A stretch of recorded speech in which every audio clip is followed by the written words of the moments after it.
வணக்கம் பிரதர். வணக்கண்ணா. உங்க பேர் பிரதர்? என் பேர் அருள்குமார்ண்ணா. நம்ம பண்ணையோட முகவரி சொல்லுங்க. சேலம் மாவட்டம் வாழப்பாடி பஸ் ஸ்டாண்டுக்கு பின்னாடி நான் பண்ண அமைஞ்சிருக்குண்ணா. பஸ் ஸ்டாண்ட்லேருந்து ஒரு 500 மீட்டர் தூரம்ண்ணா. பஸ் ஸ்டாண்ட் நடந்தே நான் பண்ணைக்கு வந்துடலாம். வாழப்பாடி பஸ் ஸ்டாண்ட்ல இருந்து பின்னாடி நம்ம பண்ண அமைஞ்சிருக்கு. பஸ் ஸ்டாண்ட்ல நடந்தே நான் பண்ணைக்கு வந்துடலாம்ண்ணா. அது தெரியாதவங்க பஸ் ஸ்டாண்ட் கால் பண்ணாங்கன்னா போய் நம்ம கூப்பிட்டு வந்துடலாம்ண்ணா. என்ன படிச்சிருக்கீங்க? இந்த ஃபீல்ட்ல எப்போ வந்தீங்க? நான் பிகாம் முடிச்சேங்கண்ணா. பிகாம் முடிச்சு 2 வருஷம் வேலைக்கு போனேண்ணா. அப்புறம் மாட்டு மேலே நமக்கு இன்ட்ரெஸ்ட். அப்பா மாட்டு வியாபாரம் ஒரு 17 வருஷம் பண்ணிட்டு இருந்தாங்க. நான் சின்ன பையனும் 17 வருஷம் பண்ணிட்டு இருந்தாங்க. இப்போ அப்பா கூட நானும் சரி மாட்டு வியாபாரம் பண்ணலான்ட்டு இப்போ அப்பா கூட வந்து நான் 8 வருஷம் ஆகுது. அப்பா கணப்பது ஒரு 25 வருஷமா அப்பா வியாபாரம் பண்ணிட்டு இருக்காங்க.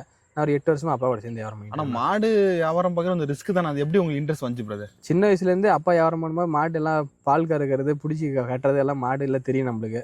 வேலைக்கு 2 வருஷம் போனால் அப்புறம் சம்பளமும் ஒன்று கட்டுப்படி ஆகல.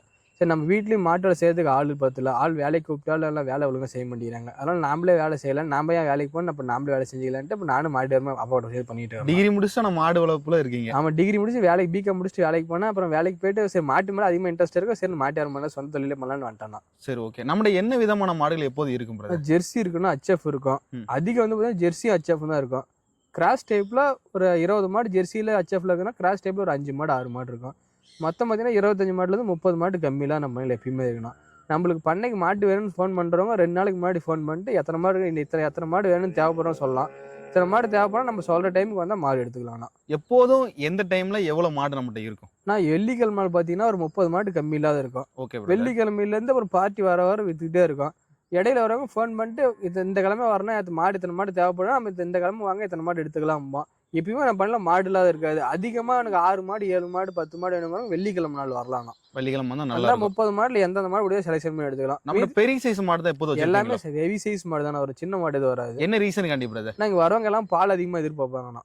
15 லிட்டர் இருந்து 30 லிட்டர் வரைக்கும் எதிர்பார்ப்பாங்க. அதனால ஹெவி சைஸ் மாடு தான் விற்கும். சின்ன மாடு நம்ம கைட்டுத்தல விற்காதுண்ணா.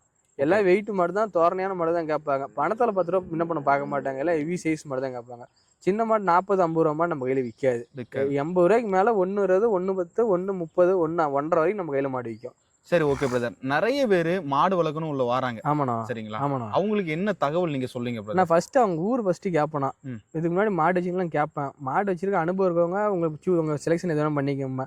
புதுசாக நான் மாடு வச்சு பண்ண வைக்கிறேன்னா ஃபர்ஸ்ட் 1 மாடு 2 மாடு வாங்கிட்டு போய் ஃபர்ஸ்ட் தெளிவு மாட்டை பற்றி எல்லாம் அனுபவம்லாம் தெரிஞ்சுங்க. மாட்டுக்கு எவ்வளோ தீரம் கொடுக்கணும், எப்படி பால் கண்ணெல்லாம் தெரிஞ்சுக்க சொல்லுவேன். மிஷினில் வேணாலும் மிஷினுக்கான கையில் கறக்கிற மாதிரி மாடு கொடுப்பேன்.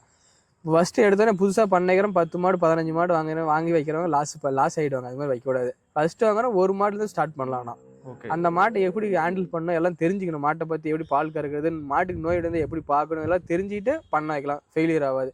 எடுத்தோடனே 15 மாடு 20 மாடு வைக்கிறது ஃபெயிலியர் ஆகிடும். அது மாதிரி வைக்கக்கூடாது. 1 மாடு 2 மாடுலேருந்து பண்ண வைக்க ஸ்டார்ட் பண்ணணும். அது மாதிரி இருந்தால் ஃபெயிலியர் ஆகாது. பண்ண ஃபெயிலியர் ஆகாது. சக்ஸஸ்ஃபுல்லாக ரன் பண்ணலாம்ண்ணா. Okay brother. ஆனால் நீங்கள் மாடு வாங்குறது ரொம்ப தேர்வு செய்த மாடு. நம்ம எப்பயுமே செலெக்ஷன் பண்ண மட்டும்தான் வரும். காம்பு செக் பண்ணுவோம். மாடு ஏதாவது நோய் நொண்டிலாம் நல்லா செக் பண்ணி வைப்போம். நடக்குது பிடி பண்ணாலும் நடக்குதான்னு பார்ப்போம். 4 கால் நல்லா நடக்குதான்னு பார்ப்போம். சொடுக்கு இருக்கக்கூடாது.